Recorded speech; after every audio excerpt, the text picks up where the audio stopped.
2022. I started this year with lots of hope and expectations. Even before starting the year, I had committed for multiple projects. Each of them were different and exciting. I couldn't wait to get started with all of them. Keeping all these projects in mind, I had started piling up or stocking my art material way before. Literally, my room was filled with all these single use plastics. I Love Playtime is a kids' fashion and lifestyle brand. They do trade shows every year at three different places, that is Paris, New York, and Shanghai. And the good thing about them is they are very keen in supporting sustainable ventures and artists doing upcycling artists. So every trade show they select some of the artists, and this year they had selected my works to be exhibited at their VIP launch in their Paris trade show. So by end of the month, that is by end of January, I had to send these collection of 10 artworks to Paris. So that was the project number 1. The next project was even more exciting. That was to create a wall sculpture and an installation as part of an activation booth for Qatar ExxonMobil Open Tennis. How exciting is that? The activation booth and the upcycling art was being done at two different venues. One is at Doha Festival City in Qatar, and the other one is at the Villaggio Mall. Whoever is here in Doha might be knowing both these places. I was doing the artwork at Festival City booth, and my friend was doing at the Villaggio. Lots of planning and discussion were required, since usually I work with structures or patterns inspired by nature, and this time it is completely different. It is inspired by sports and a ball. So we did a lot of discussions soon after I was back from my holidays. So the client had agreed to our plan to do a small installation inspired by tennis ball, which will be completed and installed at the booth prior to the event date.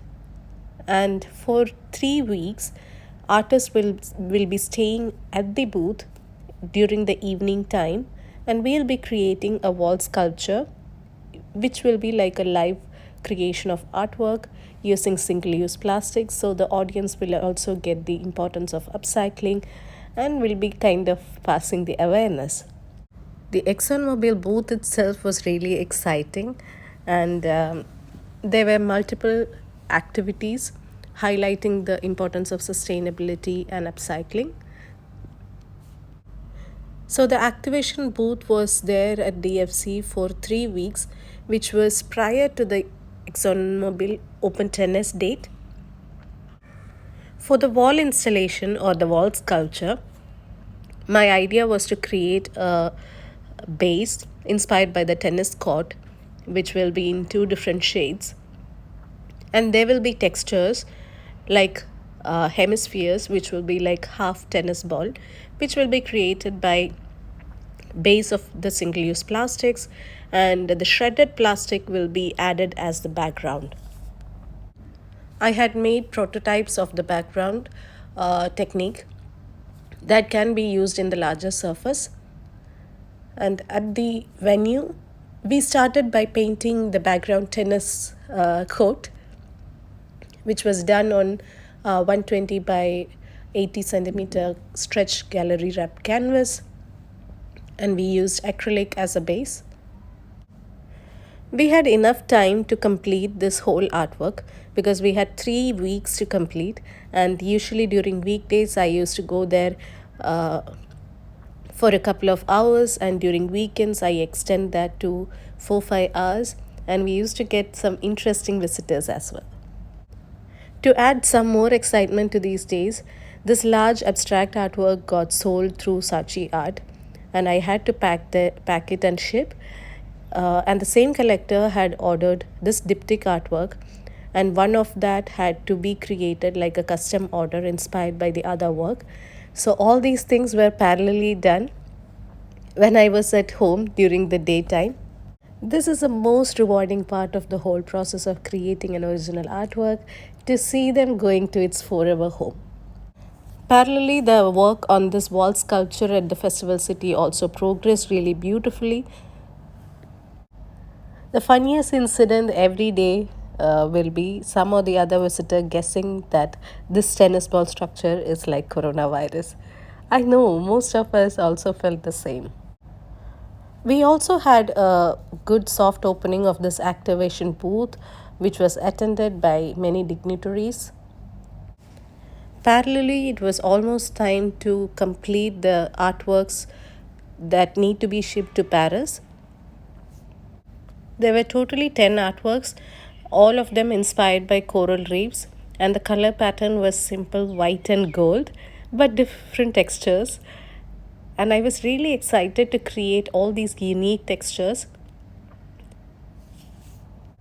The curator of the show had shared the dimensions of the wall space, so I could decide on the dimension of the artworks accordingly. And I finalized to create five smaller artworks and five medium sized artworks, which all will be framed in white box frames. So I had to quickly finish that, all the works, photograph them, give it for the framing, complete it, and then pack it individually and ship safely in one big box. That is the whole plan. Multiple projects were progressing simultaneously, but I somehow liked those type of busy days. Maybe because I'm a Sagittarian. But it's tricky to manage kids' playtime, study time, house chores, etc., etc., along with my work. But all these effort will be worth it when you see the collection growing and coming together at the end of the day. As you can see, there were lots of textural additions in each of the artwork, and I like to play with all these organic shapes inspired by coral reefs and sea anemones.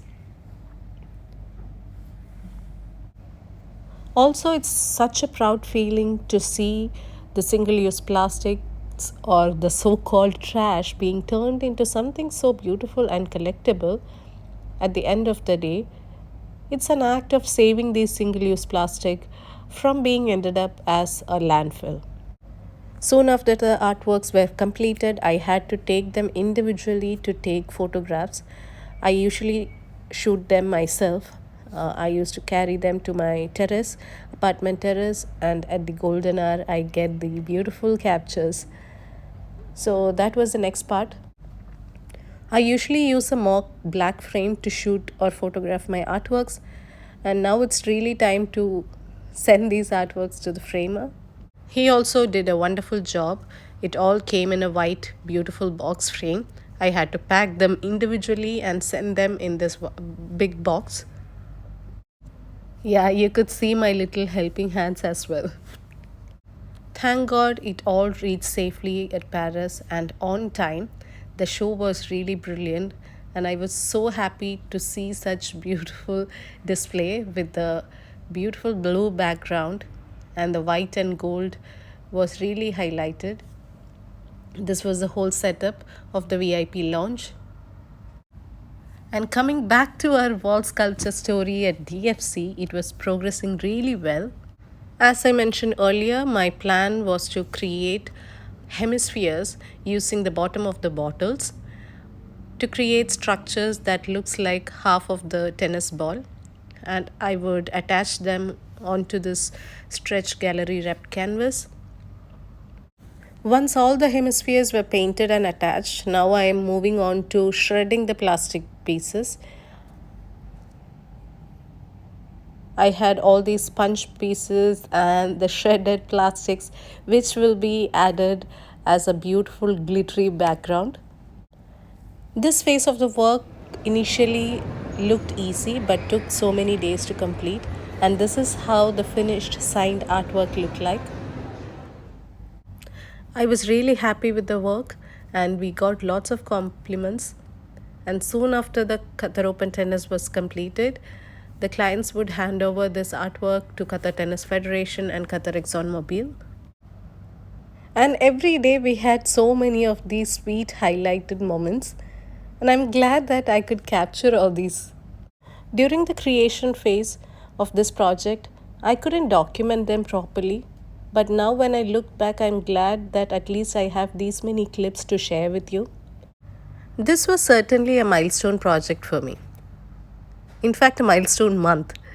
Hope you enjoyed watching this as much as I enjoyed creating these projects. Stay tuned for more real life and creative experiences from an artist's life.